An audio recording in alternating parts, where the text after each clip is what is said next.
So what is up guys, Killerkev today back with a brand new episode of my top 5 picks for the week. We do this every single Sunday and we have been doing it for the last 35 Sundays, which is absolutely insane. These are in no particular order, but I do like to give them a countdown. So let's start the video and jump in at our first spot. Our first spot is going to be Hit Dragon Ball Super. The textures are not done on this one. I think it's still a work in progress. Basically, this allows you to play the hit race from Dragon Ball Z within Skyrim. Overall, it's a pretty cool mod. I did enjoy it. This is one of the thumbnail takers. The other one is going to be the Boo race as well, which again is going to be in this video. Honestly, I really did enjoy this. I just liked the fact of we had some new additions to Skyrim this week, mainly quite a few quirky ones, but this one was in one of my top 5s. But overall, did enjoy it. It was nice to see Dragon Ball Z mods coming into Skyrim. Obviously, they're not going to be lore friendly and they're not going to be for everyone. People are going to pick at these, but as the mod author does put in the description of this one and the other one as well, which I do believe that they are both his mods, they are still going to be a work in progress. Some people might call them ugly, some people might just take it as a visual aspect of it is a work in progress, and for me, I am taking that into consideration. Hopefully we can see many more updates and other things to roll out onto these, and possibly many more Dragon Ball Z mods, which leads us to our second spot in this video. So for the second spot in this video, it is going to be the Boo race, which adds a Super Boo race and a follower to Dragon's Reach. The textures again are not done in this one and will be finalized in a later date with all the models, meshes and textures. Again, this is done by the same mod author as the previous mod that we just looked at, which is going to be the Hit race. Again, both very similar, which is awesome. The thing I love about this one in particular is not only do you get a race to play like the other one, you actually get a really overpowered Dragon Ball Z Boo follower added to Dragon's Reach. Absolutely insane. The mod author is definitely passionate about updating, because this one had a load of updates last week. It's been a little bit still this week, but hopefully that can carry on and pushing forward.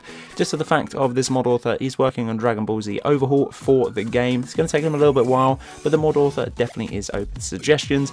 If you look in the description for the first mod, which we just looked at, there is his YouTube channel. So if you are definitely a Dragon Ball Z follower, make sure to go over there, head onto his channel and put a suggestion within his comments to do with any one of his Dragon Ball Z videos for Skyrim.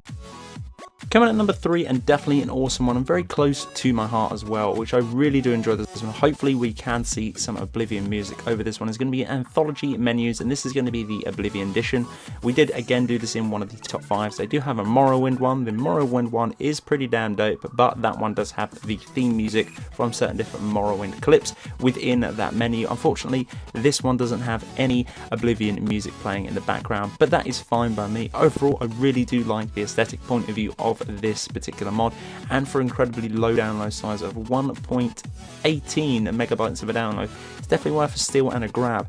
I love introducing sort of replacers into this. We've got another one in this video. I did actually cover it last week in my top 5, but it has been in one of the videos this week, obviously to hit the Bethesda.net website in one of my top 5s, so I thought I'd add it again into this one just because I really do like this mod. It is a little bit pricey, but let's jump onto that video right now.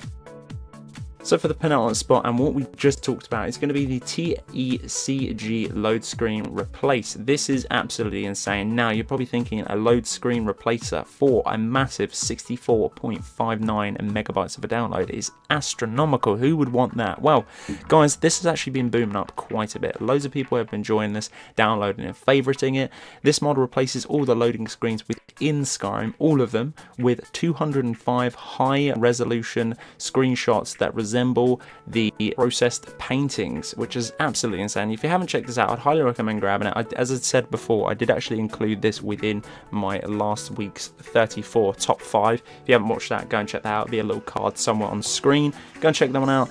Absolutely great. Did enjoy this one. All of the screenshots are really crisp and awesome. They just look so goddamn good. Recommend grabbing this one if you are not going to grab any other particular mods into your game and you just want something to freshen up the vanilla based game. A lot of people do play the vanilla based game without any changes. They seem to just sort of like, as I say, like loading screens and graphic overhauls and little things like that. But if you are going to entice into getting a loaded screen, I'd recommend grabbing this one. This would be my first pick for you guys. And for the last spot in this video is definitely a must grab for everyone who is playing a vanilla based lore game and just wants a fresh new lick of paint added to the base game. This is going to be the Old Kingdom Armor Overhaul. Now they do have an add-on which is going to be a considerably less megabyte of a download for that one, and that one adds sleeves to particular armors within the game, such as the steel, little things like that. But this one is insane. It changes all of the pieces of armor in game, including the Dawngar and Dragonborn DLC. Loads of different changes. I believe only like 50 things are missing textures and meshes, but you got to remember that's only 50 things out of possible hundreds and hundreds of loads of other different armors to do with the game. Definitely did change every aspect that I come across within the game. This is for NPCs and for yourself as well, for all those armors that you have created within the Forge, as you can tell on the screen now. Overall, thought it was pretty damn cool, but again, that download size is astronomical. It's going to be 479.23 megabytes of a download. It's entirely up to you if you want to get it, but all I can say is it's worth just trying out, seeing if you do like it. If you do, definitely a keeper. I've added it to my favourites just because I think at the end of the year I kind of want to do a collaboration of all the mods I've enjoyed for this year, and I'd definitely happily put this one on that list. So guys, if you did enjoy episode 35 of my top 5 picks for the week, then let me know in the comment section below, and also with a like. And let me know as well in the comment section below if you'll be grabbing any of these mods or if you've tried any of them. I know a lot of people have used the Loadscreen replacers and the Old Kingdom mod, which we discussed, but also let me know what mods you've been playing this week. I'd be interested to see, have you been grabbing any from the top 5 videos that we've covered this week? Feedback, guys, is absolutely great, and I do reply to all of my comments too. But until the next one, guys, Killerkev and Killerkev out.